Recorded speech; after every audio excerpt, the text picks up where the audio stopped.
का सोल्यूशन के साथ आऊंगी। आई होप जो बेसिक का वीडियो था वो आपको पसंद आया होगा और आपके बेसिक्स क्लियर हो गए रहेंगे। सो आज के वीडियो में हम डिस्कस करेंगे सोल्यूशन ऑफ क्वाड्रेटिक इक्वेशन क्या होता है, उसके प्रोसेस क्या होते हैं। एकदम detail step by step solution मिलेगा आपको इस वीडियो में। सो वीडियो को स्किप मत कीजिए, एकदम एंड तक देखिए ताकि आपको कोई डाउट ना रहे। So let's get started with today's video.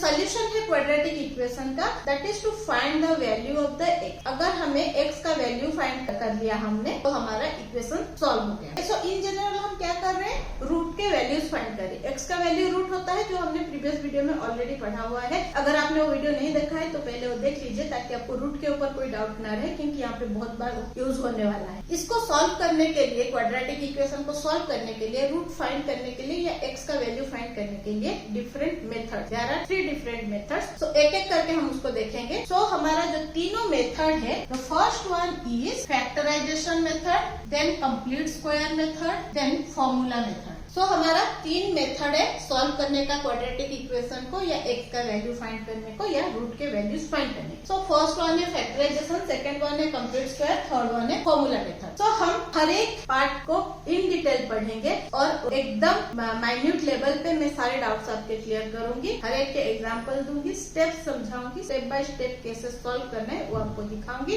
पूरे वीडियो को कम्प्लीटली देखिए, बीच में स्किप मत कीजिए, नहीं तो बीच में आपको डाउट्स रह सकते हैं। आज का जो कंटेंट है हम करेंगे फैक्टराइजेशन के ऊपर। सो फैक्टराइजेशन क्या है, थोड़ा अगर हम पीछे चले जाएं ग्रेड 8 पे, ऑलरेडी हमने फैक्टराइजेशन पढ़ा हुआ है। सेम प्रोसीजर है यहाँ पे सोल्यूशन निकालने का, फैक्टराइजेशन। तो मैं स्टेप बाय स्टेप आपको बता रही हूँ कि फैक्टराइजेशन में हमें रूट का वैल्यू या एक्स का वैल्यू फाइंड कैसे करना है। सो पहले मैं स्टेप्स क्लियर करती हूँ, उसके बाद मैं आपको एग्जांपल्स दूंगी ताकि आपके सारे डाउट क्लियर हो जाए। पहले आप स्क्रीन पे उसके स्टेप्स देख लीजिए। मैं यहाँ पे 1 बाय 1 सारे स्टेप एक्सप्लेन कर रही हूँ आपको, उसके बाद मैं आपको एग्जाम्पल दूंगी, उसका स्टेप बाय स्टेप उसको सोल्यूशन करके दिखाऊंगी। सो पूरी डिटेल में क्लैरिटी मिलने वाली है। स्टेप देखिए, मैं यहाँ पे एक्सप्लेन करती जा रही हूँ। तो हमारा जो फर्स्ट स्टेप है वहाँ पे, that is write the equation. So मैं यहाँ पे पहले स्टैंडर्डाइज फॉर्मेट में आपको दिखा रही हूँ, ax² plus bx plus c, okay, is equal to 0। तो ये होंगे हमारा इक्वेशन। नाउ सेकंड स्टेप क्या है, आइडेंटिफाई a b c। तो हमें a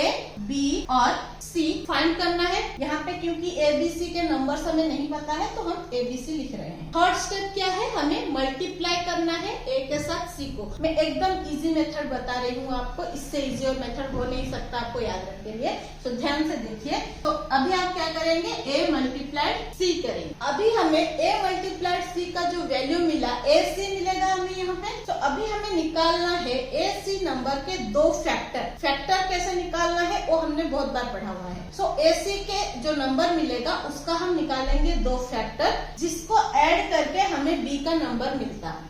फॉर एग्जाम्पल, अगर मुझे AC 15 मिला और B का वैल्यू अगर मुझे 8 दिया हुआ है, पहले फैक्टर्स निकालूंगी AC के 2 ऐसे फैक्टर जिसका जो सम होगा वो 8 होगा। सो क्या होगा, वो 2 नंबर्स 3 मल्टीप्लाइड 5 15 होते हैं और 3 प्लस 5 8 होते हैं। तो अगर हम लिखेंगे 3 प्लस 5 8 हो जाएगा। तो ऐसे आपको आइडेंटिफाई करना है AC के वैल्यू को लेकर कि इस नंबर के 2 ऐसे फैक्टर जिसका जो सम होगा वो B के साथ इक्वल हो। तो अभी हम क्या करेंगे, AC के फैक्टर्स को B के साथ कंपेयर करके हम यहाँ पे नंबर्स निकालेंगे और उसके बाद हम इक्वेशन को डिफरेंट तरीके से डिवाइड करेंगे। तो अभी हम यहाँ पे, क्योंकि हमें नंबर्स नहीं पता है, तो इसके दोनों फैक्टर में F1 और F2 ले रही है। अभी हम नेक्स्ट स्टेप में क्या करेंगे, इक्वेशन को डिवाइड करके लिखेंगे। कैसे, ax² plus f1x plus f2x plus c is equal to 0। जो B का नंबर था वो B के नंबर को हम ऐसे डिफरेंशिएट करके लिखेंगे, फैक्टर नंबर 1 के साथ और फैक्टर नंबर 2 के साथ वेरिएबल को लिखेंगे और इक्वेशन कंप्लीट करेंगे। यहाँ पे हमें 4 टर्म्स दिख रहे हैं, फर्स्ट, सेकंड, थर्ड, फोर्थ। अभी आप फर्स्ट, सेकंड और थर्ड, फोर्थ ऐसे अलग कर लेंगे। सो हमें यहाँ पे क्या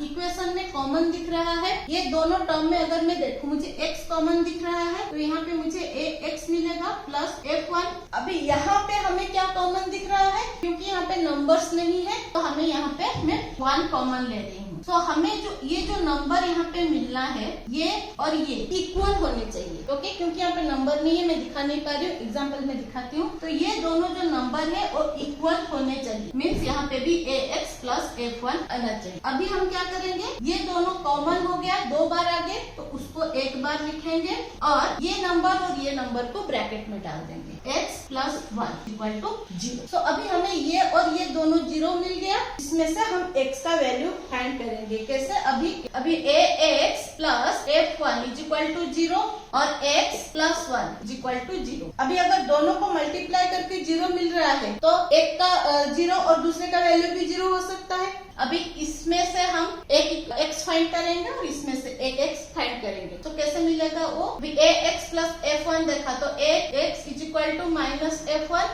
और x is equal to minus f1a।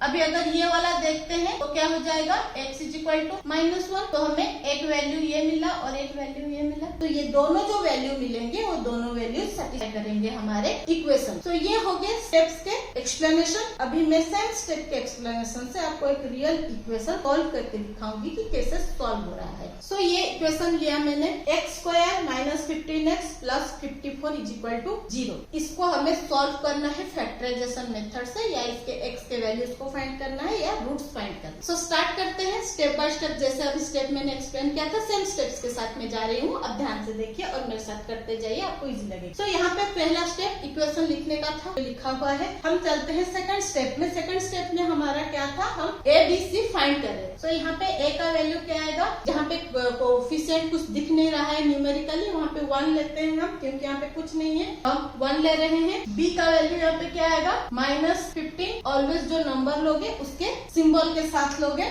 C का वैल्यू हो गया 54। फर्स्ट स्टेप और सेकंड स्टेप कंप्लीट हो गया। थर्ड स्टेप क्या है, A multiplied C। So A multiplied C क्या है, 1 मल्टीप्लाइड 54 गिव्स अस 54। अभी हम क्या करेंगे, फाइंड करेंगे फैक्टर F1 एंड F, इसके 2 फैक्टर जिसका सम हमें माइनस 15 मिलता हो।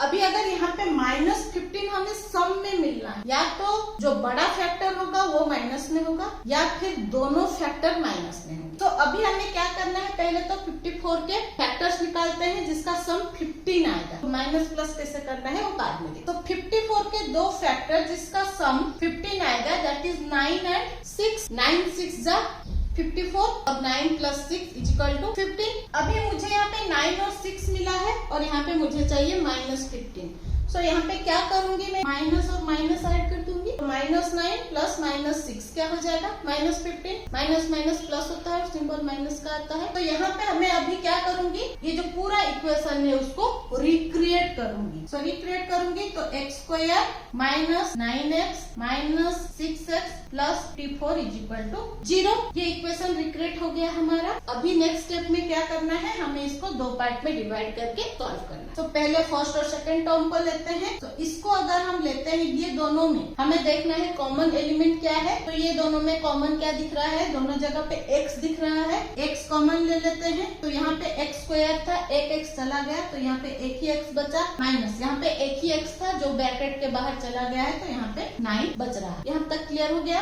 यहाँ पे हमारे पास है माइनस 6x और 54। सो यहाँ पे क्योंकि x कॉमन नहीं है तो हम x को कॉमन फैक्टर नहीं ले सकते। तो इस जगह पे हम क्या करेंगे, यहाँ पे 6 है और 54 है, तो हमें देखना है 6 और 54 में कॉमन क्या आ रहा है। अगर 54 को मैं डिवाइड करूंगी तो 9 मल्टीप्लाइड 6 हो रहा है। सो यहाँ पे मैं 6 को कॉमन ले सकती हूँ। यहाँ पे माइनस है तो माइनस 6 मैंने कॉमन लिया। यहाँ पे क्या बच गया मेरे पास, x, क्योंकि माइनस 6 बाहर चला गया है। यहाँ पे मेरे पास है 54 जिसमें से माइनस 6 गया है। अभी माइनस बाहर गया है तो ये प्लस का माइनस हो जाएगा माइनस। अभी यहाँ पे से 6 ले लिया है तो मेरे पास क्या बचा, 9 बचा इज इक्वल टू 0। ये जो स्टेप है बहुत इंपॉर्टेंट है। ये स्टेप को ध्यान से फिर से रिपीटेशन में देख लीजिए कि कैसे आइडेंटिफाई करना है कि कॉमन क्या लेना है। अभी हमें क्या दिख रहा है, यहाँ पे x माइनस 9, यहाँ पे माइनस 9, उसको एक कर लेते हैं, कॉमन ले लेते हैं। ये जो x है माइनस 6 है, इसको हम अभी ब्रैकेट में डाल देते हैं। x minus 6 is equal to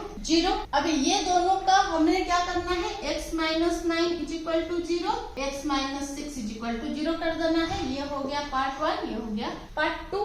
अभी पार्ट 1 में x minus 9 is equal to 0। So x का वैल्यू क्या होगा, 9 को इधर शिफ्ट करेंगे, माइनस का सिंबल है, उधर जाके प्लस 9 हो जाएगा। यहाँ पे x माइनस 6 है, अगर मैं यहाँ पे x का वैल्यू आइडेंटिफाई कर रही हूँ तो 6 को उधर शिफ्ट करूंगी, शिफ्ट होगा तो सिंबल चेंज हो जाएगा 6। सो हमें x का वैल्यू 9 और 6 मिला। So the roots of the equation becomes 6 and 9। So I hope यहाँ तक आपको क्लियर हुआ रहेगा कि कैसे सॉल्व करना है इस इक्वेशन। सो आई होप आज का जो कंटेंट था फैक्टराइजेशन के मेथड से ये क्वाड्रेटिक इक्वेशन को सॉल्व करना आपको समझ में आया होगा, क्लैरिटी मिली होगी। मैंने आपको बहुत क्लियरली स्टेप्स दिखाए स्क्रीन पे, उसको एक्सप्लेन किया और एग्जाम्पल करके दिखाया कि कैसे सॉल्व करना है। सो अभी तक आपकी कोई डाउट नहीं रही होगी। अगर अभी भी आपको डाउट है या कोई पर्टिकुलर क्वेश्चन है जिसपे आप अटक रहे हो तो कमेंट सेक्शन में जरूर लिखो, मैं उसका सोल्यूशन जल्दी से आपके लिए लेके आऊंगी। इसका जो नेक्स्ट पार्ट आएगा सेकंड मेथड पे आएगा, कंप्लीट स्क्वायर मेथड। वो बहुत इंटरेस्टिंग मेथड है,